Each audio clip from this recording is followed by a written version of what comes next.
बचपन में बड़े बुजुर्गों के मुंह से एक शब्द सुना होगा, डौ डौ। यानी जब कोई सामान्य आदमी से दूना मोटा हो, यानी 50, 60, 65 किलो का सामान्य आदमी जो होता है, उसकी अपेक्षा दूने वजन का आदमी यानी 100 किलो से ऊपर 110, 120 किलो का यदि कोई आदमी या औरत को जब देखा जाता है तो सामान्य कुछ बातें उसके बारे में हमारे अंदर मस्तिष्क में तुरंत आ जाती हैं कि यह खाने पर केवल ध्यान देता है और इसकी बुद्धि का विकास उतना नहीं हुआ होगा। तो इसके कारण उस आदमी को डौडौ कहा गया। अब यह डौडौ क्यों कहा गया मोटे आदमी को, तो इस संबंध में आज हम 3 पत्ती कार्यक्रम ज्ञान गंगा का जो है उसमें विचार करते हैं। तो विचार करते हैं तो हम पाते हैं कि जब हमारे अंदर चुस्ती फुर्ती नहीं रहती है, अर्थात भय नहीं रहता है, टेंशन नहीं रहती है और खाना हमें प्रचुर मात्रा में मिलता रहता है, तो हम बिना किसी टेंशन के, बिना किसी डर के, बिना किसी भय के खाते जाते हैं और आराम करते जाते हैं और इसके कारण हमारी बुद्धि का विकास भी रुक जाता है। इसीलिए दुबले पतले आदमियों की अपेक्षा जो मोटा व्यक्ति होता है, जो खाया पिया हुआ व्यक्ति होता है, उसकी बुद्धि का स्तर थोड़ा कमज़ोर होता है और उसे कुछ लोग बेवकूफ़ भी कहते हैं। तो डौडौ वही बेवकूफ़ी के कारण उपजा हुआ एक शब्द है।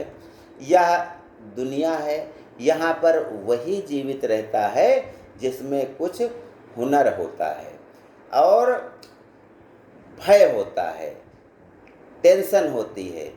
यही जीवन के लिए आवश्यक होता है।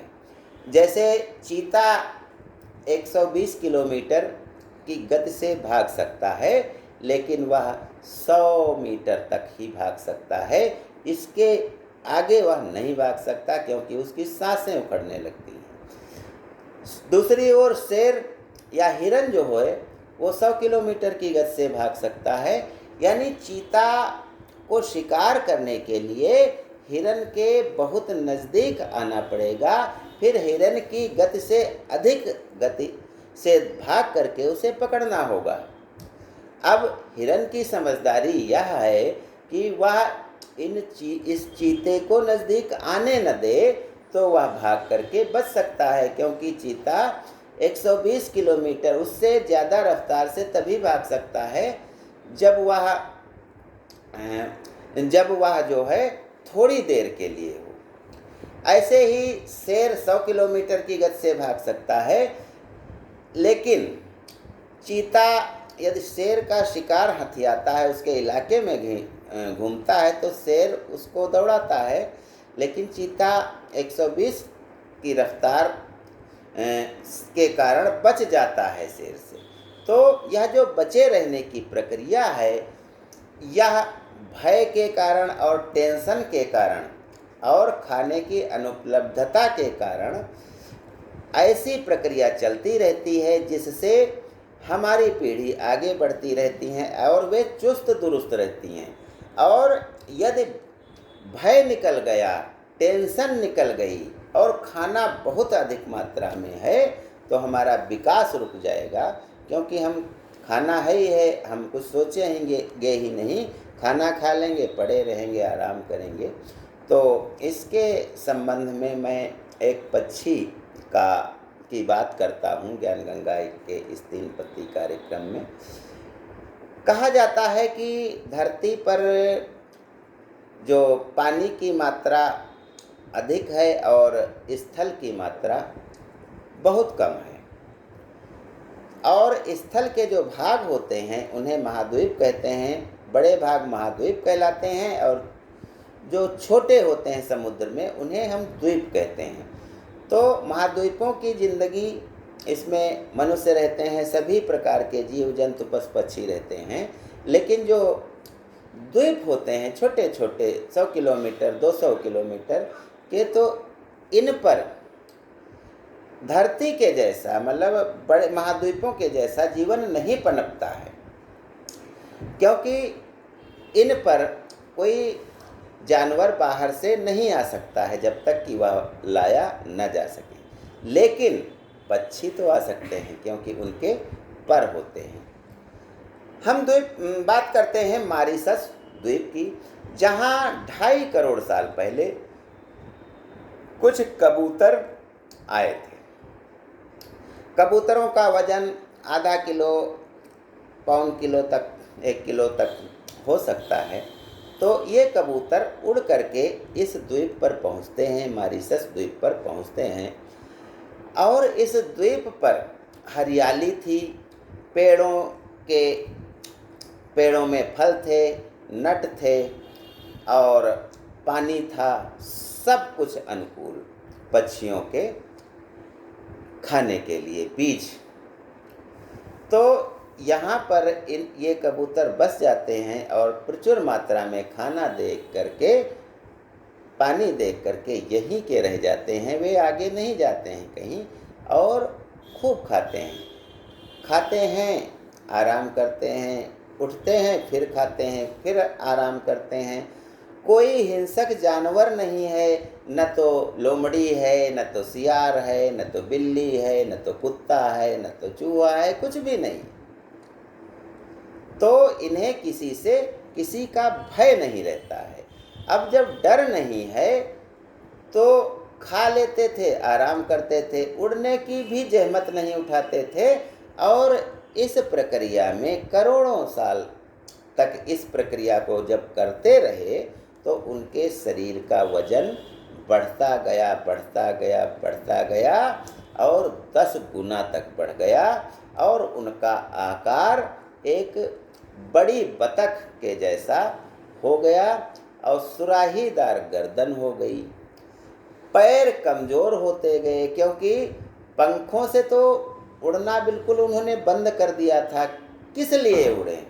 खाना तो है ही, पानी तो है ही, तो किस लिए उड़ें? उन्होंने उड़ना बंद कर दिया, जिससे उनके पंख बेकार हो गए।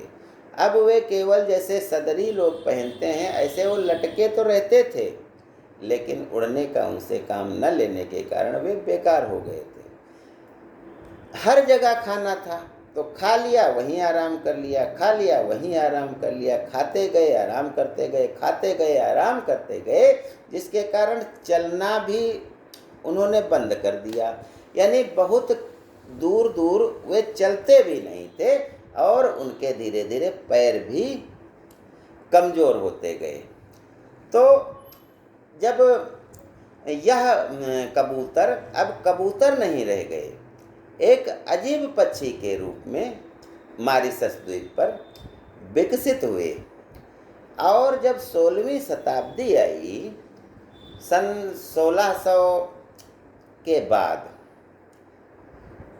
तो यहाँ पर कुछ पुर्तगाली नाविकों ने, व्यापारियों ने जो है अपने जहाज रोके और यहाँ पर कुछ आराम किया द्वीप पर। तो उन्होंने देखा कि यहाँ पर 5-5, 6-6 किलो के अजीब पक्षी हैं।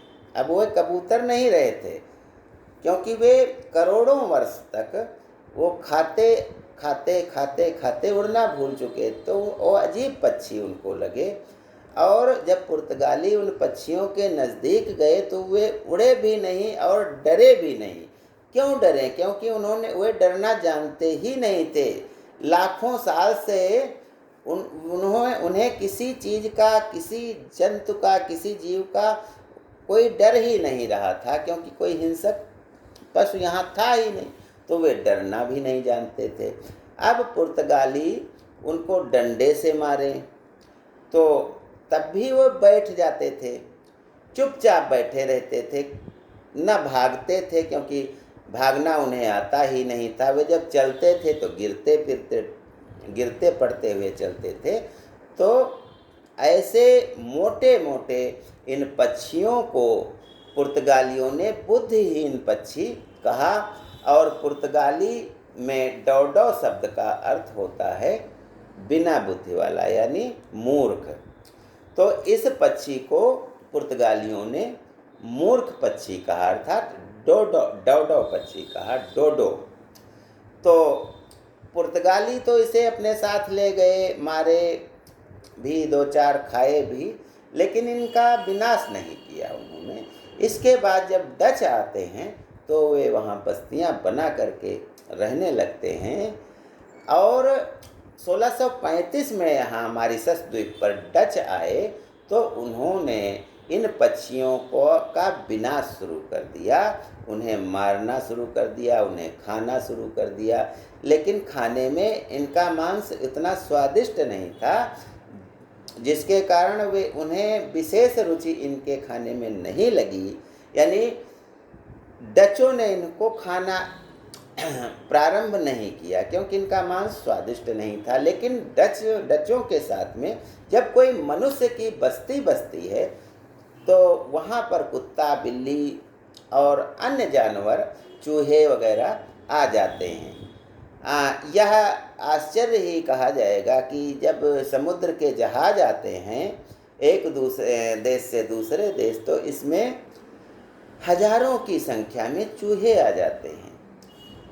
तो अब यहाँ डचों के साथ कुत्ते, बिल्ली, चूहे सब आ चुके थे, तो इन पक्षियों के लिए खतरा बन गए थे। अब ये पक्षी थे नहीं, ये उड़ नहीं पाते थे, तो कुत्ते, बिल्ली जो भी आए थे उन्होंने इनका शिकार किया, क्योंकि जानवरों को स्वाद से नहीं मतलब, उनको तो पेट से भरने से मतलब है, और धीरे धीरे इन पक्षियों को मार डाला। 1665 तक सारे डोडो पक्षी समाप्त कर दिए गए इन कुत्ते बिल्लियों द्वारा।